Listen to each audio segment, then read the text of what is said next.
사도행전은 선교행전이고 성령행전이라고도 합니다. 사도들이 행한 일 그렇게 직역을 하면 생각하겠지만 사실 오늘 주일 낮 예배 때도 말씀드렸다시피 사도들은 하나님께서 사용하시는 도구에 불과하고 그들이 주인공이 아니라 성령 하나님께서 처음부터 마지막까지 열고 또 열린 결말로 사도행전은 마무리 지어지고 있습니다. 성령 하나님께서 모든 일들을 주관하시고 그 배후에서 일하고 계신 것이죠. 오늘 사울의 회심 사건도 그렇습니다. 사울은 절대 스스로는 변화될 수 없는 사람이었습니다. 누구의 말도 들을 사람이 아니었습니다. 충분히 구약에 대해서 알고 율법에 대해서도 배웠다라고 자부하던 사람입니다. 그것도 보통 사람에게 교육을 받은 것이 아니라 당대 최고의 율법학자인 가말리엘에게서 배웠던 사람이고, 당시 유대인들도 여러 이방 사람들과 이렇게 헬라인들과 결혼을 해서 이렇게 다소 좀 정통성이 흐려지는 순혈이 아닌 조금 피가 섞인 그런 사람들도 있었습니다. 대표적으로 성경에 우리가 잘 아는 마가 요한 같은 경우에도 그 이름이 마가라는 이름이 헬라식 이름이고 그의 이 모계 어머니 쪽으로는 유대인이지만 그의 아버지 쪽은 헬라인이었음을 알 수 있고, 그래서 어렸을 때부터 헬라 문화에 익숙하고 또 헬라어를 쓰던 사람이었습니다. 이런 식으로 그랬는데 바울이 나중에 자기 자신을 변론하면서 뭐라고 얘기하냐면, 나는 히브리인 중에 히브리인이요. 무슨 뜻입니까? 이게 전혀 다른 이방 헬라 사람들하고 섞인 바가 없는 정통 유대인이라는 뜻입니다. 바리새인이요, 히브리인 중에 히브리인이요. 또 율법적으로는 가말리엘 문화생으로부터 정통 율법을 배운 나처럼 자랑할 거리가 많은 사람이 없다라는 것이죠. 그러니까 전혀 스스로 변화될 만한 사람이 아닙니다. 예수 그리스도를 십자가에 못 박았던 주역들이 바로 이 세력들 아니겠습니까? 정통 유대인들, 바로 예루살렘 성전 중심의 가치관을 확고히 갖고 있는 이 사람들이 예수님을 십자가에 못 박아 죽였는데, 바로 그 핵심 중앙에 있었던 사람으로서 스스로는 변화되지 못할 사람이 성령에 의해서 예수 그리스도께서 그를 직접 찾아와 주시고 만남으로 인해서 변화되었던 것이죠. 그러므로 사도 바울 스스로가 한 것은 거의 한 일이 없고, 그 사도 바울의 탄생에는 하나님께서 하나님의 은혜로 말미암아 바로 사도 바울이라는 위대한 선교자, 또 위대한 사도가 탄생하는 데는 전적으로 하나님께서 하신 일이라는 것이죠.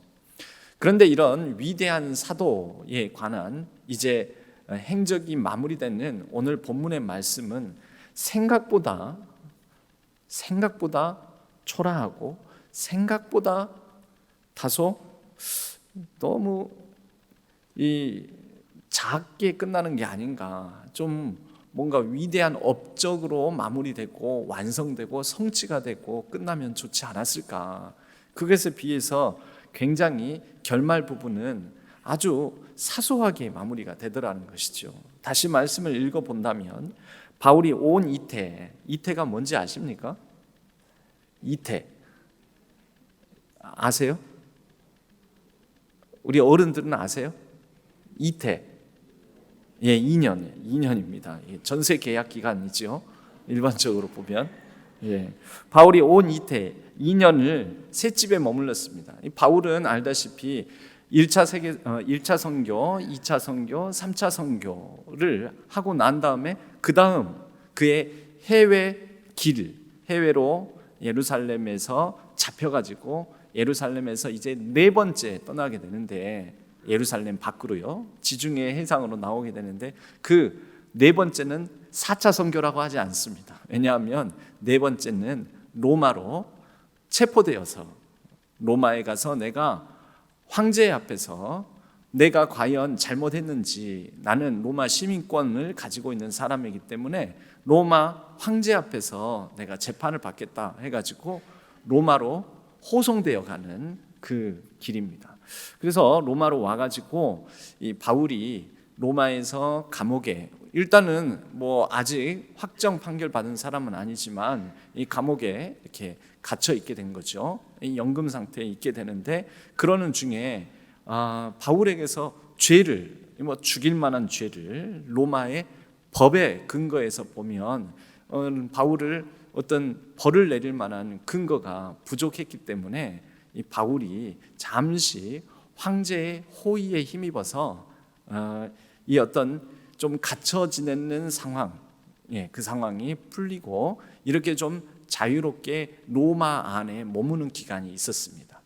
학자들에 의하자면 한 서기 60년에서 62년 사이 한 2년의 기간 동안에 이런 시간이 있었다라는 거죠. 그리고 나서 바울이 이렇게 로마라는 지역에 갇혀 있는 것까지 이렇게 약간 셋집에 머물면서, 그러니까 가택연금 상태까지도 해제되어서 한 3, 4년 정도 그가 좀 더 자유롭게 다닐 수 있는 시간이 있었습니다. 그 시간 동안에 우리가 아는 디모데서를 쓰고, 이게 디모데, 디도 이런 사람들을 좀 더 이 견고하게 믿음을 세우고, 그리고 난 다음에 갑자기 이 바울이 그의 죄를 물어야 되겠다 해가지고 수감 잡히게 되어서 한 서기 66년 경에 다시 잡히게 되는데, 로마의 감옥에 갇혀 있는 상태에서 곧 1년이 되지 않아서, 갇힌 지 1년이 되지 않아서 결국 형장의 이슬로, 순교의 죽음으로 그의 삶이 마무리되게 됩니다. 나이로 보나 그의 사역적 그 어떤 이 이력으로 보나 지금 현재 이 시기는 바울의 사역 중에서 후반기, 마지막 마무리 기간에 해당되겠습니다. 그래서 바로 이러한 온 이태, 그러니까 2년을 거의 꽉 채워서 그가 로마에서 엄청난 성과를 거두고 엄청난 선교의 열매를 맺고 엄청나게 부흥을 일으키고 엄청나게 많은 사람들에게 세례를 주고 또 복음을 전하고, 이렇게 나오지 않고 그냥 셋집에 머물면서 그가 찾아가지도 못하는 거죠. 가택연금 상태 비슷하게 있었으니까 찾아오는 사람만 영접하고, 찾아오는 사람들 그들에게 그가 할 수 있는 복음에 관하여서 이 선교 사역을 한 지 한 거의 30년 가까이 된 시점입니다. 이때가. 그러니까 최선을 다해서 그가 알고 있는, 눈 감고도 말할 수 있는 이 복음의 내용들을 증거하면서 많은 사람들에게 하나님 나라를 전파하고 주 예수 그리스도에 관한 모든 것을 담대하게 거침없이 그가 아는 모든 것을 이때가 마지막이다라는 그런 마음으로 전하고 있었다라는 거죠. 그리고 나서 그러면 그 다음에 그랬더니 어쩌지 하게 되었더라.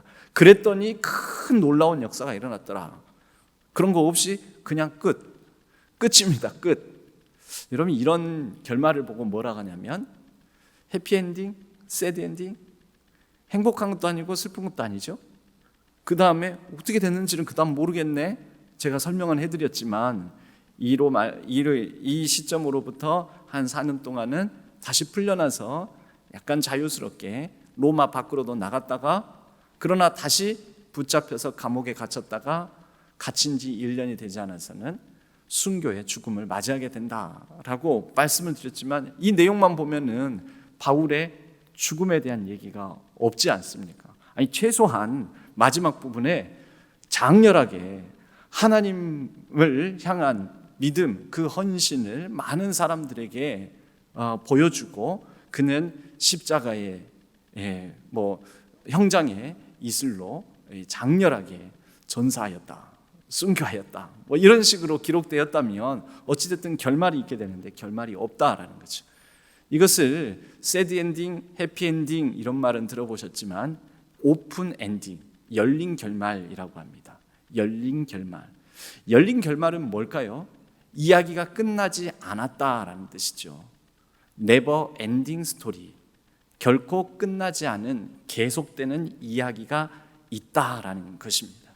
그리고 사도행전의 마무리를 사도행전의 가장 큰 선교 사역을 감당했던 바울을 이렇게 좀 초라하고 조금 작게 마무리 지으면서, 그러나 끝나지 않은 열릴 결말로 마무리 지으면서 그 다음에 계속되는 끝나지 않은 이어지는 이야기는 우리의 목, 이 사도행전 마지막 장절까지 읽고 있는 우리 모두의 몫으로 남겨주고 있습니다.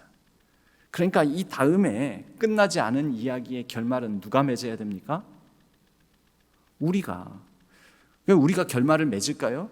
아니에요. 우리도 결말 맺지 않습니다.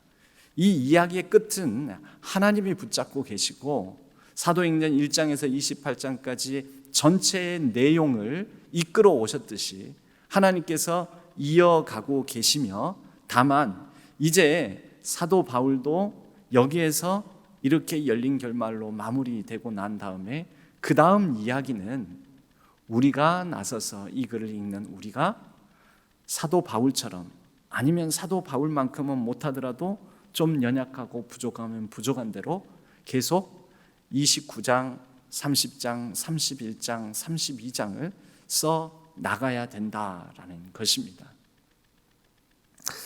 오늘 이렇게 보면 사도 바울은 하나님께서 그에게 주신 두 개의 문이 있었습니다. 하나는 복음의 문이었고 하나는 시간의 문이었습니다. 먼저 복음의 문은 그로 하여금 로마는 그가 지향했던 곳이긴 하지만 나는 로마까지 이르러서 복음을 전해야 되겠다. 나는 땅끝까지, 그때 당시 땅끝은 스페인 지역이었습니다. 스페인 지역까지 이르러 복음을 전해야 되겠다라는 마음의 포부와 생각은 있었지만 그것을 급하게 생각하고 급하게 실행에 옮기려고 하지 않았습니다. 하나님께서 열어주시는 대로, 열어주시는 것만큼 문을 열어주시면 그 열린 문을 통과하여 최선을 다해서 그 열린 문으로 들어가 그 문 안에서 감당해야 했던 일들을, 감당할 일들을 그저 묵묵히 감당했을 뿐입니다. 그에게 1차 선교, 2차 선교 열리는 대로 열린 것만큼, 특별히 그가 이렇게 1차, 2차를 겪으면서 원래 바울의 계획은 먼저는 아시아 지역 위주로만 계속해서 선교해야 되겠다 했지만 아시아로 하나님께서, 당시 아시아는 소아시아 지역, 특별히 터키 이 지역을, 오늘날 터키 지역을 말합니다. 그런데 그 터키 지역에 문을 자꾸 막으시는 겁니다. 막으셨으면 하나님께서 다 막으시느냐? 아니죠. 열어놓은 문이 있습니다. 그 열린 문이 마게도냐 이내의 환상을 통해 유럽 선교의 문을 열어주셨습니다. 열린 문이 보이면 그는 할 수 있고 갈 수 있고 순종할 수 있는 그 문을 향하여 최선을 다해서 응답했던 것이죠. 그래서 유럽 선교의 문이 이걸 열어놓으셨구나, 아시아 쪽 문은 닫으셨구나, 막으셨구나. 그럼 열린 문을 보면 열린 문을 향하여 그가 할 수 있는 최선의 능력을 가지고 감당했습니다. 그에게 3차 선교의 문이 열릴 때는 그 열린 문을 향하여서 나아갔고 최선을 다해서 감당했습니다. 그리고 로마를 향하여 나아가기를 원했지만 1, 2, 3차 선교 시간까지 그는 그 기간들, 그 세월들을 기다렸습니다. 그리고 그에게 로마를 향한 문이 자신의 로마 시민권자라는 그 특별한 신분을 활용해서 열리게 되었을 때, 로마의 그 발도장을 찍고 그 땅을 밟게 되었을 때 그에게 그 열려진 문 속에서 최선을 다해서 복음을 전하는 일들을 감당했던 것이지요. 우리가 읽지는 않았지만 조금 더 앞절 사도행전 28장의 23절에 보면 이렇게 나와 있습니다. 제가 세 번역으로 읽겠습니다. 그들은 바울과 만날 날짜를 정하였다. 이 정한 날짜에 그날에 더 많은 사람이 바울의 숙소로 찾아왔는데 그는 아침부터 저녁까지 그들에게 하나님 나라를 엄숙히 증언하고 모세의 율법과 예언자의 말을 가지고 예수에 관하여 그들을 설득하면서 그의 속내를 터놓았다. 여러분, 이건 뭘까요? 로마에 와서도 그는 만날 수 있는 사람, 만날 수 있는 기회가 있다면 그 사람들과 기회를 활용해서 최선을 다해서 복음의 열린 문으로 걸어 들어가서 최선을 다해서 복음을 전했다라는 표현이고 그런 뜻입니다. 그는 만나는 사람, 정한 날짜에 정한 사람들이 오고 그를 찾아오는 사람들에게는 하나님 나라를 엄숙히 증언하고 모세의 율법과 예언자의 말을 통해 예수 그리스도, 예수는 우리의 주가 되시고 그리스도이시다라는 것을 전하였다라는 거죠. 그는 열린 문을 향하여서 최선을 다해서 나아갔지만, 그러나 그가 감당했던 많은 일들이 항상 풍성하고 아름다운 열매와 결실을 거둔 것은 아니었습니다. 그래서 그 다음 절에 보면 24절에 더러는 그의 말을 받아들였지만, 어떤 사람은 믿기도 하고 어떤 사람은 믿지 않기도 하고, 믿는 사람도 있고 안 믿는 사람도 있고, 결실이 있기도 하고 전혀 결실을 맺지 못하기도 하고 그랬다라는 것이죠. 여러분, 그는 그에게 주어진 모든 기회를 다 활용했습니다. 빌라델피아 교회가 있습니다. 소아시아의 7교회, 요한계시록에는 7교회에 관하여서 주님께서 하신 말씀이 계시로 나와 있는데요, 그 7교회 중에서 어떤 교회는 야단만 듣는 교회가 있습니다. 야단만, 별로 좋은 칭찬 한마디도 못 듣는 교회가 있고, 그런데 어떤 교회는 어떤 이 꾸중, 야단은 한마디도 없이 칭찬만 들은 교회도 있습니다. 대표적으로 두 교회가 있습니다. 그 두 교회 중에서 한 교회가 7개 교회 중에서 빌라델피아 교회입니다. 이 빌라델피아 교회를 향해 요한계시록 3장 8절 말씀은 이렇게 얘기합니다. 나는 너의 행위를 안다. 네 행위를 아노니 보아라. 내가 네 앞에 문을 하나 열어두었는데, 열린 문이 있는데 아무도 그것을 닫을 수 없는 열린 문이다. 그런데 빌라델피아 교회가 그 열린 문이 있을 경우에 열린 문을 최선을 다해서, 성경에는 표현이 이렇게 되어 있습니다. 네가 힘은 적으나 능력은 부족하나 내 말을 지키면서 내 이름을 모른다고 하지 않으면서 그 열린 문을 향하여 최선을 다했다라는 것이죠. 여러분, 우리 신앙교회의 여러 선교, 전도 이런 사역들을 감당하다 보면 문이 열릴 때가 있습니다. 열릴 때는 최선을 다해서 그 기회를 붙잡고 열린 문을 향하여 걸어가야 됩니다. 우리가 원치 않는데 어떤 경우에는 닫힐 때가 있습니다. 막힐 때가 있습니다. 닫힌 것을 억지로 열려고 하기보다 열릴 때, 열어놓으셨을 때, 그 열린 문이 우리에게 허락될 때 우리는 그 문을 향하여서 담대하게 거침없이 나아가야 한다라는 것이죠. 능력으로 하는 게 아닙니다. 넘쳐나서 남아돌아서 하는 것 아닙니다. 그렇게 하는 거 아닙니다. 여러분, 선교를 때때로는 어떤 경우에는 돈으로 하려고 합니다. 물론 선교는 돈이 많이 필요합니다. 돈으로 도하는 거죠. 그런데 돈으로만 하는 것이 아닙니다. 하나님이 어디를 열어주시나, 열어주시면 열린 문을 향하여 담대히 나아가는 것입니다. 여러분, 오늘날 청년들이나 이런 젊은 세대들 여러 기회의 문이 닫혀 있다라고 합니다. 저는 그렇게 보지 않습니다. 다 닫혀 있는 게 아닙니다.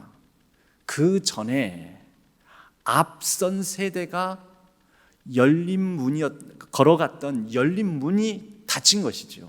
앞선 세대가 활짝 열린 문을 시온의 대로처럼 좀 더 수월하게 편하게 걸어갈 수 있는 문이 닫혔던 것이죠. 오히려 이전 세대가 전혀 알 수도 없고 몰랐던 새로운 문을 하나님께서는 그 시대의 새로운 세대에게는 열어주신다라는 거죠. 그러면 열리면 열린 데까지 걸어가는 것입니다. 제가 예전에 저도 한때는 요즘 수학도 영어도 다 놓은 지가 학교 졸업한 지가 너무 오래되어서 놓은 지가 오래됐지만, 한참 공부할 때 특별히 수학, 어려운 미적분학이라든지 기하학이라든지 뭐 3차 고차 함수 또 방정식이라든지 이런 게 풀어갈 때 굉장히 어려운 문제들이 많이 있었습니다. 그래서 제가 이래봬도 본고사 세대입니다. 마지막 본고사 세대.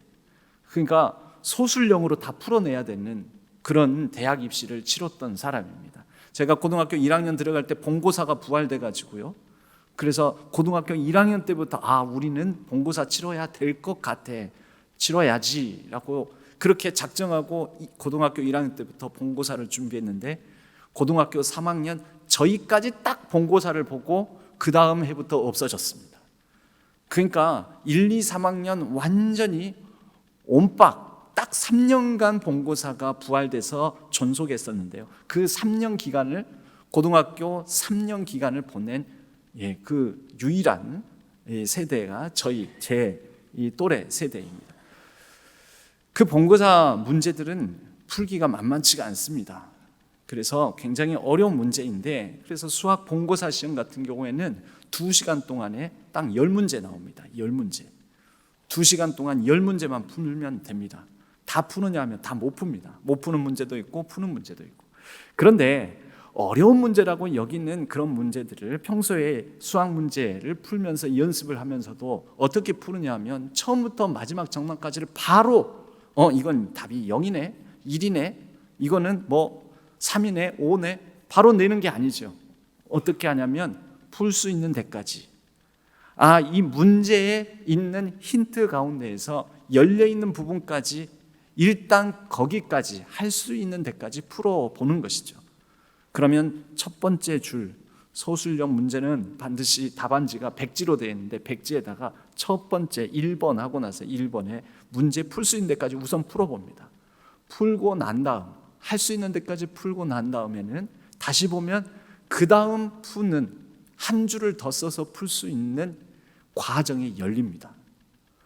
그리고 그 다음 한 줄을 더 풀어서 풀다 보면 또 그 다음 한 줄을 더 풀 수 있는 문이 열립니다. 그러면 열리는 문으로 계속해서 열고 풀어나가다 보면 마지막 정답에 이르게 되더라는 것이죠. 그때의 희열은 말로 표현할 수가 없습니다. 이 문제가 풀렸다. 내가 어떻게 이 문제를 풀었지? 어떻게 풀었을까요? 열린 문, 열려있는 데까지 우선 나아가는 것이죠. 여러분 인생의 마지막이 보입니까? 특별히 오늘날 여러 가지 문들이 닫혀 있다, 기회가 막혀 있다라고 여겨지는 오늘날 이 시대에도 여러분 열리는 데까지 한 걸음 한 걸음 나아가다 보면 인생의 길이 하나님 안에서 그리스도 예수 안에서 결과적으로 돌아보면 하나님께서 형통하게 내 삶을 인생을 이끌어 주셨구나라고 고백하게 될 것입니다. 선교의 문도 그렇습니다. 열리면 열리는 데까지, 열리면 열린 문 들어가고 한 걸음 나아가고 그 다음 한 걸음 나아가고, 여러분 그런 과정을 겪어 나아가는 것이죠. 할 수 있는 데까지 나는 이 문제 전체를 완벽하게 풀 수는 없다. 그러나 열리는 데까지 우선 풀고 한 줄 한 줄 한 가지 셈 하나 더 해서 나아가다 보면 어느새 마지막 정답을 풀 수 있는 마지막 관문까지 나아가게 될 거라는 것입니다. 하나님 나라는 사실 그렇게 이루어가고 그렇게 하나님의 나라의 선교의 열매는 지금까지 거둬왔습니다. 처음부터 큰 나무를 꿈꾸는 게 아닙니다.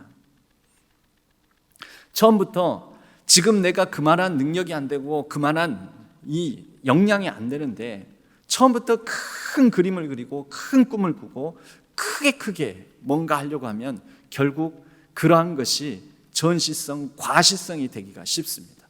그리고 할 만한 그런 지금 형편이 안 되는데 그것을 감당하겠다고 하면서 결과적으로는 되지 않은데, 지금 역량이나 여러 가지 여건이 되지 않은데 돈으로만, 그래서 세계 지도 펼쳐놓고 세계 지도에 우리는 여기도 저기도 5대양 6대주를 다 관장하고 선교하는 교회다라는 그런 과시성 선교를 하기가 쉽다라는 것입니다.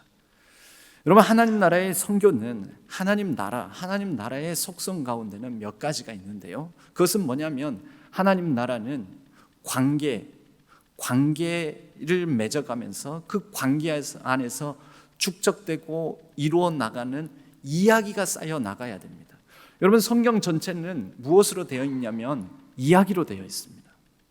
성경 전체의 이야기, 그 이야기가 태초의 이야기, 그리고 아담의 이야기, 아담으로부터 노아의 방주 사건의 이야기, 노아의 방주 사건 이야기에서부터 노아의 가족 이야기, 그리고 아브라함 이야기에서부터 이삭과 야곱과 그리고 요셉의 시대에 애굽으로 이주한 이야기 뒤를 이어서 그 애굽에서 몇백 년간 살면서 번성하다가 종살이를 하는 그 이스라엘 민족이 애굽을 떠나 가나안을 향하여 다시 아브라함에게 약속한 그 땅을 향해서 가는 이야기.